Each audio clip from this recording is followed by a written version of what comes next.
সুদীপ্ত বিশ্বাস, শঙ্খ মিত্রা পাল, অভিজ্ঞতার, দিগন্ত বিশ্বাস, সৌরভ অধিকারী, সুমিত্র মৈত্র, দীপ্ত বিশ্বাস, কবি পাঠক, সুমিত্র বিশ্বাস, সৌরভ বিশ্বাস। সবাইকে মঞ্চে সুযোগ। এবার আসবে সুদীপ্ত বিশ্বাস।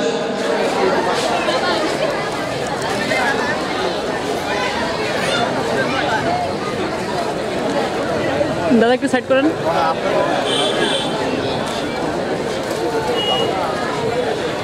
আসলে একটা কথা আছে, লক্ষ্য আর লক্ষ্য।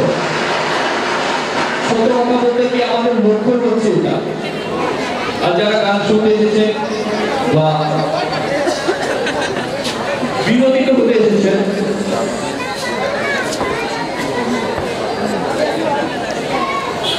আমি বলছি আসলে সেটা হচ্ছে আমাদের মূল লক্ষ্য, আর এটা হচ্ছে আমাদের লক্ষ্য। আমার একটু ধৈর্য সহকারে আমাদের এই বিতরণে সহযোগিতা করার জন্য সবাইকে বিনীতভাবে অনুরোধ করছি। এরপরে কে? অনুপম রায় আছে? নেই। সুদীপ্ত বিশ্বাস আছে? সুদীপ্ত হয়ে গেছে। শঙ্খ মিত্রা পাল, দ্রুত চলে আসো। মঞ্চে আসছে শঙ্খ মিত্রা পাল। অভিজ্ঞতা আছো? অভিজ্ঞতা মঞ্চে আসছে অভিজ্ঞতা। সামনের দিকে একটু এদিকে। দিগন্ত বিশ্বাস, মঞ্চে আসছে দিগন্ত বিশ্বাস। সৌরভ অধিকারী,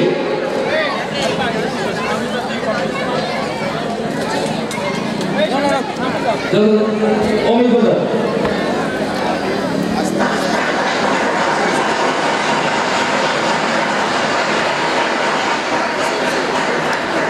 অভিজ্ঞতা হচ্ছে দিগন্ত বিশ্বাস।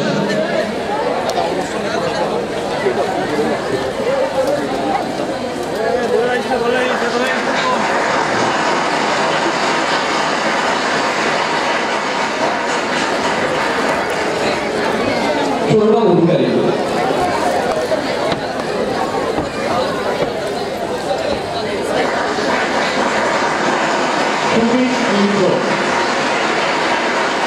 সুমিত্র মৈত্র।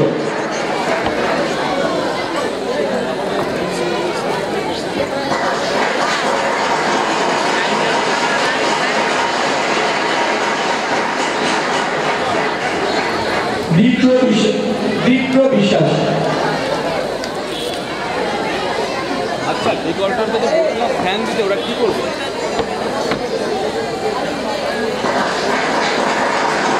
কবি পাঠক।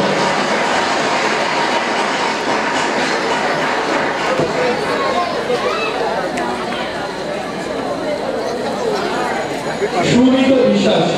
আচ্ছা, সুমিত বিশ্বাস একটু সামনের দিকে। সুমিত বিশ্বাস আছো?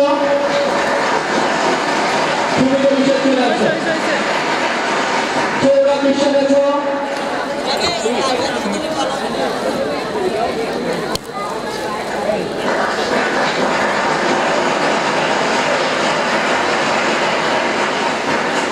হয়েছে দাদা। অনুপম রায়ের পক্ষে তার মা প্রেসিডেন্ট এখন।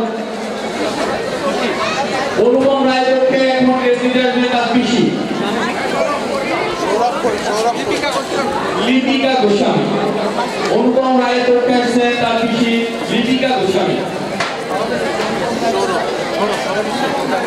দাদা একটু সাইডে দাদা একটু সাইডে। ছেড়ে দেন। পিপি লস্কর। একটু সামনে আগে আসেন, হালকা একটু সামনে। আচ্ছা,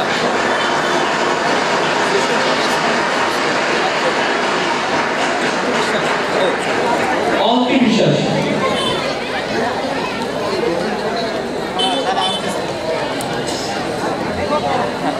অন্তি বিশ্বাসকে অনুরোধ করছি। অন্তি বিশ্বাস অনুপস্থিত নাই। জুই সরকার আছে? জুইকে মঞ্চে আসার জন্য অনুরোধ করছি। সুপ্রিয় সুধী, এবার মঞ্চে আসবে এমন একজন প্রেস নিতে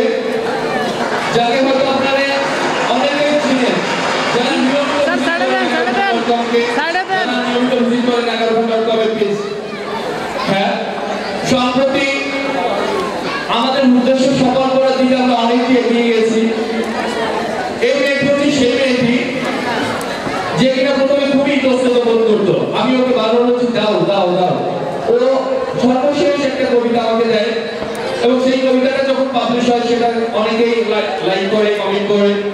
তারপর ওকে আরো একটু উৎসাহ দেওয়া হলো, সে আরেকটি কবিতা লিখলো, সেটা আরো একটু ভালো হলো। এবং সর্বশেষ যে সে কবিতাটা দিয়েছে সেটা কিন্তু একেবারে ম্যাচিউরড একটা কবিতা। আমার খুব ইচ্ছা ছিল যে সেটা আবৃত্তি করবো, কিন্তু এই মুহূর্তে আমার কাছে নেই, দুঃখিত। এবং ওই মেয়েটি একজন ভালো সঙ্গীত শিল্পীও বটে। আর এটাই হচ্ছে 11 খান দর্শকের কৃতিত্ব, যারা হয়তো জন্মসূত্রে জন্মই হয়েছে 11 খানের বাইরে, এবং 11 খানের সাথে যাদের কোনো যোগাযোগই ছিল না, 11 খান .com-এর জন্ম আজকে তারা 11 খানের সাথে আবার কানেক্টেড হয়েছে, 11 খানের মেয়ে 11 খানে ফিরে এসেছে। আমি এখন মঞ্চে আহ্বান করছি গরুলি সিদ্ধান্তপুরকে। গরুলি সিদ্ধান্তপুর, সবাই তার জন্য একটা করতালি।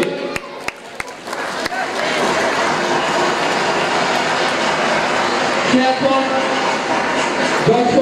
দিদি সামনে দিকে, ইন্টারমিডিয়েট ফার্স্ট ইয়ারের ছাত্রী, একজন ভালো কবি, দিদি সামনের দিকে, এদিকে দিদি, একজন ভালো গায়িকা। আজকে সময় হলে আমরা তার গানও শুনবো।